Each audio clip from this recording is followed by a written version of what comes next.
Nigeria's electoral umpire INEC says there is no going back on the Anambra state governorship election scheduled for November 6th, despite worsening security situation in the southeast ahead of the exercise. The assurance by the electoral umpire is coming on the heels of the threat by the proscribed indigenous people of Biafra threatening to disrupt the election. Trust TV's Shafiu Suleiman reports. The nation's electoral body is banking on its long-term planning and strategic deployment of human and material resources to deliver a credible exercise. But stakeholders are worried that non-state actors are hijacking the process and instilling fears in the minds of the electorates, which could undermine the process and put a question on the integrity of its outcome. We have gone too far, and we cannot turn back at this point in time. We have conducted all the trainings that needs to be conducted.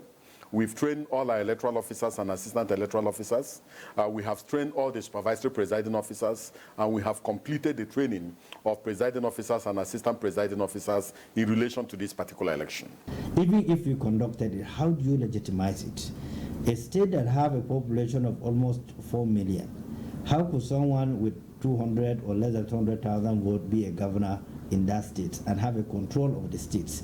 Automatically there will be a loss of legitimacy, and you can't legitimize it. As INEC set to deploy 26,000 ad hoc staff to handle the poll in addition to electronic hardwares, security agencies are also consolidating security arrangements to guarantee the success of the election.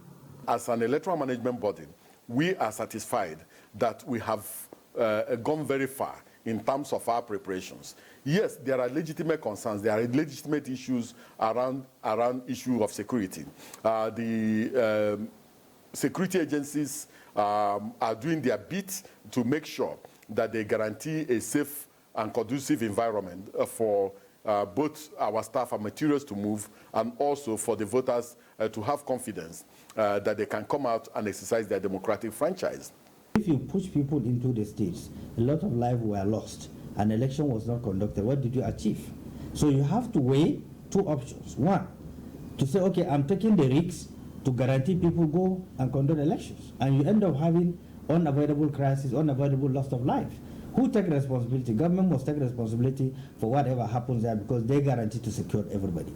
18 political parties are participating in the election, which is expected to take place in 5,720 polling units of the 21 local government areas of Anambra State. Shafiu Suleiman, Trust TV News, Abuja.